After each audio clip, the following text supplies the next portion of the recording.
Bienvenidos a La Otra Aventura, un espacio dedicado al mundo de los libros.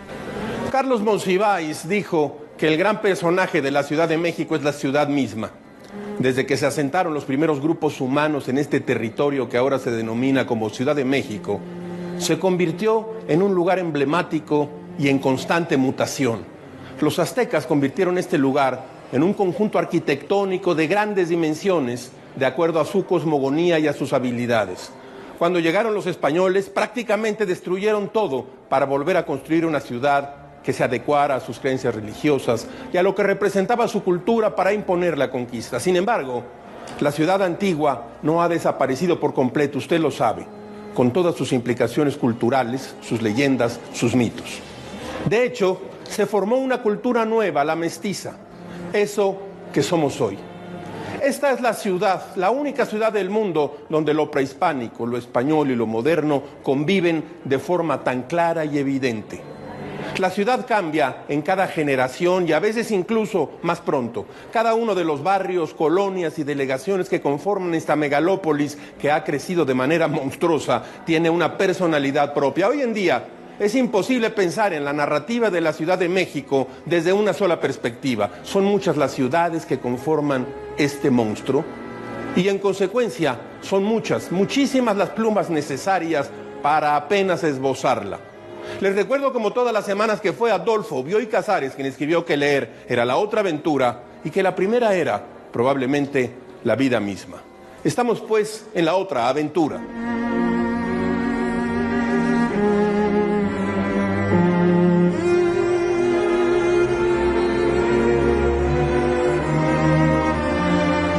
Les cuento, la Ciudad de México ha sido abordada, discutida y retratada por muchos autores a través del tiempo.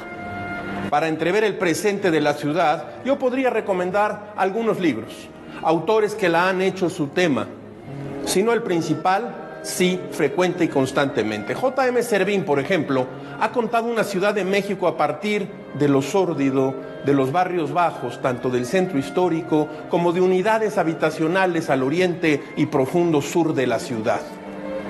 Ya desde los cuentos de Revólver, de Ojos Amarillos, la ciudad estaba presente. En las crónicas contenidas en DF Confidencial, crónicas delincuentes, vagos y demás gente sin futuro, ahí se encuentran, donde solo se retrata las entrañas de la ciudad. Hay muchos personajes que intentan ahí sobrevivir. Les recuerdo que fue Guillermo Fadanelli, por su parte, quien reflexiona a partir y dentro de la Ciudad de México. En su novela Educar a los topos, para mí una de sus mejores novelas, el autor narra la infancia de un niño en el barrio de La Portales. Los tranvías, la primaria, la vagancia, los primeros amores, todo ocurre en los años 70, en la ciudad que ya no existe, solo en la memoria de Fadanelli. En Hotel DF, un tipo se atornilla en el bar de uno de los hoteles más emblemáticos del centro de la ciudad, el Hotel Isabel, para reflexionar, hablar, pensar. Es un retrato moral de la época. Por cierto, acaba de aparecer su nueva novela Al final del periférico. Pronto hablaremos aquí en este espacio de esta nueva aventura narrativa de Guillermo Fadanelli. Emiliano Pérez Cruz es otro autor cuya parte o una parte de su obra se sitúa en la ciudad, mejor dicho, en las periferias de la ciudad, en Netzahualcóyotl.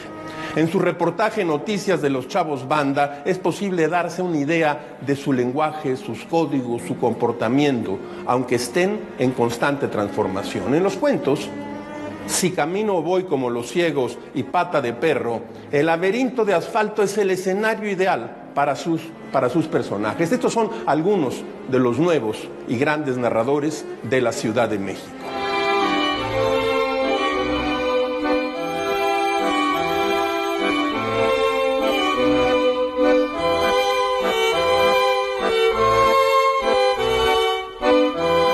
Una de las novedades notables de este año es El día que cambió la noche, Memorias de un noctámbulo en la Ciudad de México, de José Luis Martínez S., publicado por Grijalbo.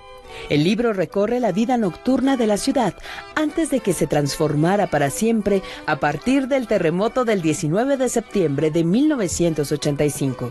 Las 27 crónicas del libro andan de un cabaret a otro, de un salón de baile al siguiente, en noches interminables de parranda que reflejan una sociedad muy distinta a la de ahora, pero que de algún modo ya la esbozaba. El Salón México, el Hotel Regis, el Hotel del Prado, el Capri, el 9, Olga Briskin, el Indio Fernández, Pita Amor, son algunos de los lugares y personajes que desfilan por sus páginas con naturalidad y desparpajo.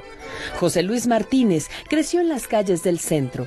De hecho, nació a un costado del mercado de Mixcalco, en la zona de la Merced, en una época en la que muchos de los comerciantes informales eran de provincia y no coreanos como ahora.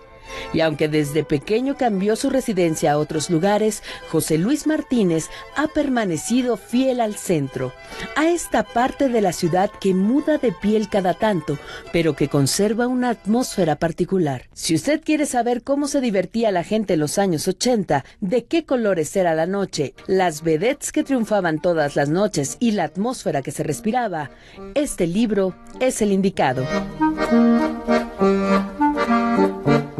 Miren ustedes, el año pasado se publicó un libro que se convirtió de inmediato en un acontecimiento cultural. Lo tengo aquí en las manos, La ciudad que nos inventa, crónicas de 6 siglos, de Héctor de Mauleón, y publicado por Ediciones Cal y Arena. Se trata de un libro de crónicas de la Ciudad de México a través del tiempo, desde 1590 hasta el alba del siglo XXI.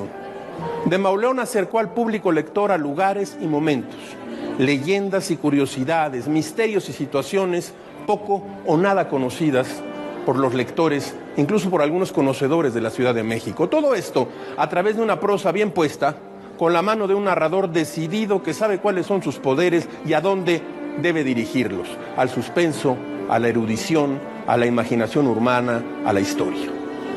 Con estos ingredientes, Mauleón logró un libro único en su género que atrajo la atención de numerosos lectores.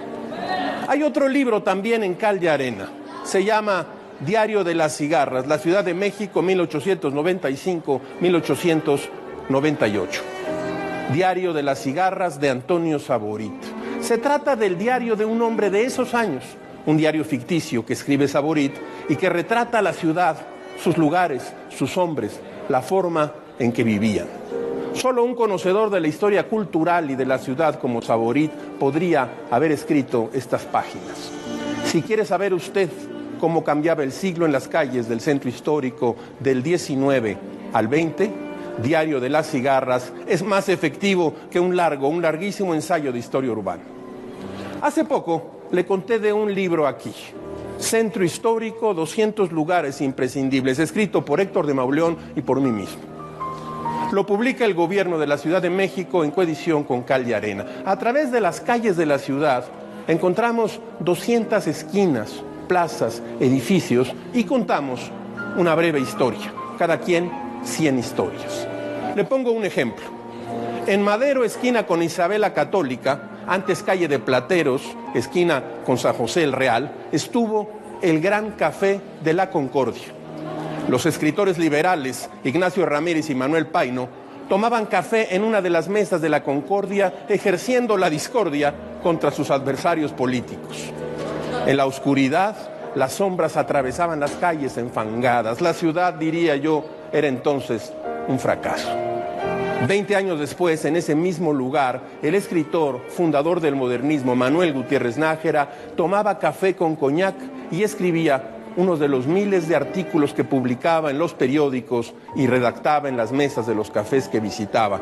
Uno de ellos, desde luego, La Concordia. Allí, en sus pequeñas mesas con cubiertas de mármol, entre 2 bancos forrados con terciopelo rojo. En todos los salones de este café había divanes forrados de terciopelo y las paredes estaban decoradas con grandes espejos. El edificio de La Concordia fue derruido en 1906. En su lugar se construyó la aseguradora La Mexicana. Todo esto pasaba en la esquina de Madero e Isabela Católica, por ahí, por donde usted ha pasado muchísimas veces.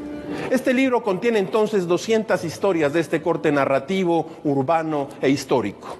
Ha sido acompañado además de mapas, ejercidos, puestos sobre el papel para ubicarnos entre todas las historias de la Ciudad de México. Centro histórico, 200 lugares imprescindibles.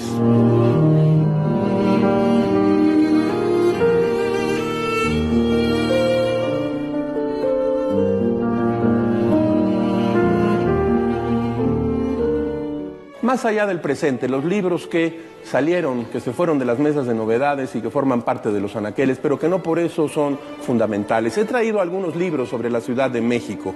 Mire usted, de Artemio de Valle Arizpe, uno de los grandes conocedores, uno de los grandes cronistas de la Ciudad de México, historias, tradiciones y leyendas de las calles de México en 2 tomos. Uno prologado por Germán Argueta y otro prologado por Eduardo Antonio Parra. Aquí hemos comentado alguna vez ya este par de libros publicados por Lectorum. Traigo aquí otro clásico de la Ciudad de México publicado por Porrúa, José María Lafragua y Manuel Orozco Iberra, La Ciudad de México. De Ediciones Cal y Arena, seleccionado y prologado por José Joaquín Blanco y Jorge Olvera Ramos, Luis González Obregón, una antología de sus textos, otro de los grandes conocedores, otro de los cronistas fundamentales de la Ciudad de México. De Luis González Obregón también, un libro clásico, publicado por Alianza Editorial, México Viejo. Este es uno de los libros centrales de nuestra tradición, de nuestras leyendas, de la mitología urbana de la Ciudad de México. Y un libro que he comentado aquí en algunas ocasiones, pero que cuando se habla de la ciudad hay sin duda que mencionarlo. Se trata de Hablemos de la Ciudad de México, un paseo por la ciudad de Alejandro Rojas Díaz Durán y Ricardo Colina Rubio. Es un esfuerzo notable por reconstruir el centro histórico de la Ciudad de México en cada una de los edificios, en las direcciones de todos y cada una de las calles de este lugar, en el que hoy nos encontramos aquí, en el Museo de Arte de la Secretaría de Hacienda, aquí, en esta vieja escalera. Libros sobre la Ciudad de México. Como todas las semanas, usted encontrará en este espacio, que es hoy el Museo de Arte de la Secretaría de Hacienda, a quien agradecemos haber recibido al equipo de producción de La Otra Aventura, un escenario por el que pasan como ráfagas la felicidad y la desdicha de escribir gajes del oficio, aforismos, frases, máximas. Perderse en una ciudad como quien se pierde en el bosque. Walter Benjamin. Hemos llegado al final de esta emisión y esta aventura. Soy Rafael Pérez Gay y los espero la próxima semana. Abres una puerta y detrás de ella aparece un mundo. Eso es un libro.